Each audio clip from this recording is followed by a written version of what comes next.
स्वागत आहे सर्वांचं।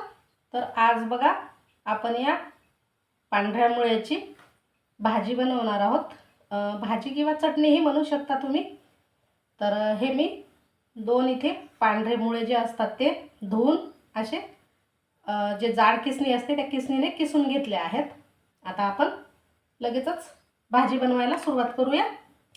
इथे मी तयार हा मिरचीचा ठेचा घेतला आहे, जो आपण ठेचा वाटतो लसूण, हिरवी मिरची आणि कोथिंबीर टाकून तो ठेचा घेतला आहे।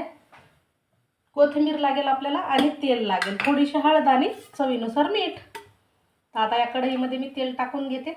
तेल सुद्धा जास्त टाकायची गरज नाही या भाजीला, अगदी थोडंसं तेल टाकून चविष्ट भाजी तयार होते ही।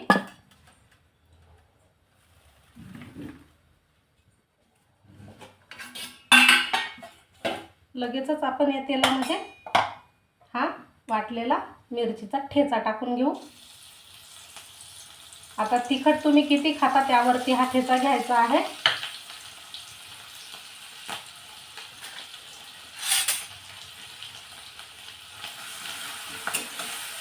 आणि तेलावर परतून घ्यायचा, थोडासा अजून टाकते।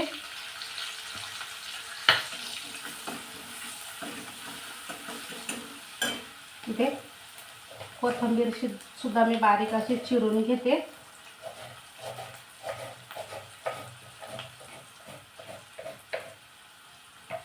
ठेचा परतला आहे, लगेचच कोथिंबीर टाकायची आणि हळद पावडर टाकायची आहे पाव चमच।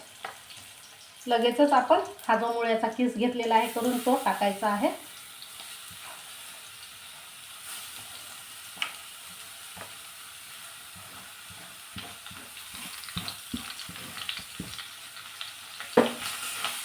मिक्स करून घ्यायचं व्यवस्थित।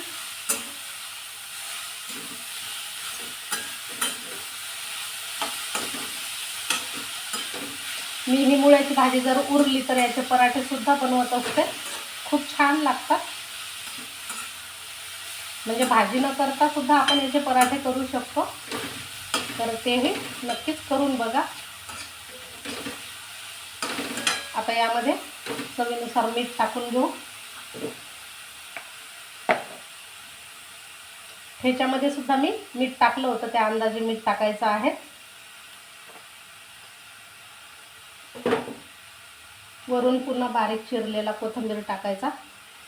आपण या भाजीमध्ये कोणताही मसाला वापरत नाहीये, त्यामुळे कोथिंबीर आणि मिरचीचा ठेचाच टाकलेला आहे। आता हे पुन्हा छान असं मिक्स करून घ्यायचं आणि वाफवून घ्यायची भाजी। तर आता 3 ते 4 मिनिटं झाली आहेत। आपण भाजी शिजली का बघूया। जास्त वेळ लागत नाही भाजी शिजायला। तर मस्त अशी मऊसूत भाजी तयार झाली आहे। मुळ्याला अंगच पाणी सुटते, त्यामुळे पाणी टाकायची गरज पडत नाही आपल्याला।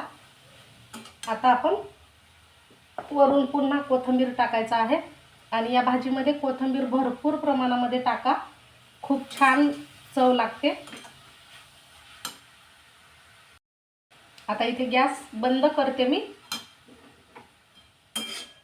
आणि एकदा ही मिक्स करून घेते। आपली ही मुळ्याची चवदार भाजी तयार झाली आहे। नक्की तुम्हाला आवडली असेल, कमेंट करून सांगा। व्हिडिओ आवडल्यास शेअर सुद्धा करा आणि हो, नवीन असाल तर सबस्क्राईब देखील करून घ्या। परत भेटू आपण छानशा रेसिपीसह।